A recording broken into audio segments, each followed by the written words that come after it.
If you want to drop fat consistently, you need to eat after 6 p.m. Now, let me tell you why. For most people, when they start a diet, they start eating before lunch, breakfast, and then they stop at 6 because this old wives' tale that they've had. And it's just simply not effective. Whether it's right or wrong, whether it's better or worse, you have to look at what's real and what happens in your day-to-day to make it super effective. Now, I know what you do. When you cut the meals to 6 p.m. and after that, you end up actually having snacks and then a little bite of this and a little bite of that. And then you end up ruining your diet because you actually don't stop eating at 6. The most time that people have cravings and they have hunger and they have idleness of other people having Netflix and chill and ice cream and biscuits is past that 6 p.m. window. Let's break it down. You have a full day of work where you're distracted, you've got work, you've got kids, you've got responsibilities, and all of a sudden at 6 or 7 p.m. you sit down and you have a woosah. You chill, you relax. When your brain is not occupied on work, kids, and responsibilities, and there's now this focus away on Netflix, chilling, relaxing, and that's when the hunger, the cravings, someone else brings out the snacks, start to pipe up, and you start having to use discipline and motivation to stay on track. Now, with Autonomy, my goal is for helping you and our clients to not use motivation and discipline at all. The key reason why is because if you use motivation and discipline all of the time, it will then run out of, it's a finite skill. You can only use discipline motivation when you have the right mindset. If you have a really bad day and you come home and you've been making sure that you have to use discipline in the evenings to make this thing happen, and you don't have any discipline anymore, you're not going to actually do that thing anymore, which means that you're going to eat the biscuits, you're going to crave, you're going to then cave, and you're going to have biscuits, ice cream, whatever you name it is going to pull you away from your diet. So what you need to do is actually work backwards off your day's food and start eating when it's the most efficient for your family, when your cravings are the highest, and when then you can look at your whole day to fit this around without actually having to use discipline, motivation, and willpower.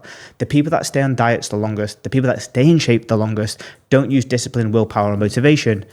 They just do their normal life, and it's fitting into that strategy. So let's break it down. And I'll use my example of the day. I wake up at 5 a.m. I go to bed at 9:30, 10 if we're watching something on Netflix.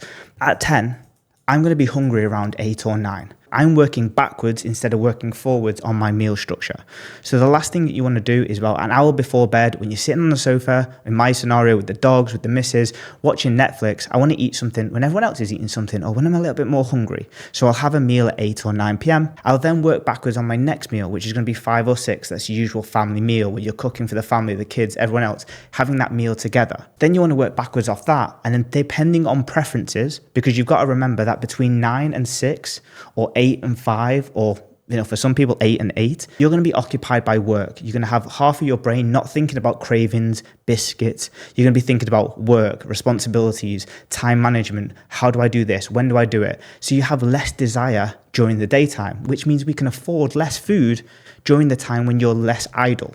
So you want to almost backload that food so that when you are more idle, there's more food available. When you're less idle and you've got less to think about when it comes to food, you're actually then having less food during that time period. That's why with most of our clients, I want a small breakfast, small lunch, bigger dinner, snack before bed. This allows you having a full context of food across the day. From a South Asian specific perspective, with our 99% of our client base being South Asian, there's big factors that you need to take consideration with that whole stopping food after 6 p.m. Is that majority, if 2 of your parents have type 2 diabetes, you have a 77% chance likelihood that you will have type 2 diabetes too, which means your regulation of blood sugar is not going to be ideal. And having large windows without food, without that sugar being maintained, you end up just having lows and highs and peaks and troughs of energy, mood, and cravings. So you want to, across the day, make sure that you're having fiber, meals, food, protein to create a more stable blood sugar across the day, which means that you crave less by the time you get to the end of the day, and you're not having those wild eating bonanzas of snacks, biscuits, and over the top of what you really need. If you've got the South Asian body type, you want to make sure that you're factoring in your lifestyle to your diet, not just a random time when someone said it's less likely to gain fat after 6 p.m. when they don't know nothing. But for you with the South Asian body type, you need to take into consideration your body type and the factors that go into that. And then secondly is your lifestyle and your normal eating. I'm not going to stop eating at 6 p.m. because I know that my missus is going to have Pringles at 9 p.m. and I want to be part of that too. And I don't want to use motivation and discipline and also be a party pooper. To be able to be consistent on a diet, you have to fit it around your lifestyle. And that's exactly what we do with Autonomy with our South Asian clients. That's only one thing that we take into consideration when we're looking at the South Asian body type. Those meals across the day for a stable blood sugar related back to type 2 diabetes and all the factors that are going from a genetic perspective, but then taking into factors into the actual adherence without using discipline, motivation, and willpower.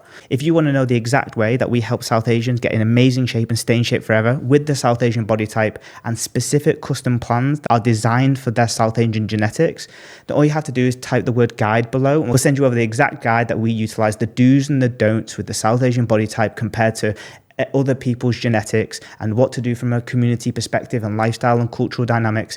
And this whole guide will tell you exactly what you need to do, the do's and the don'ts. Comment the word guide below.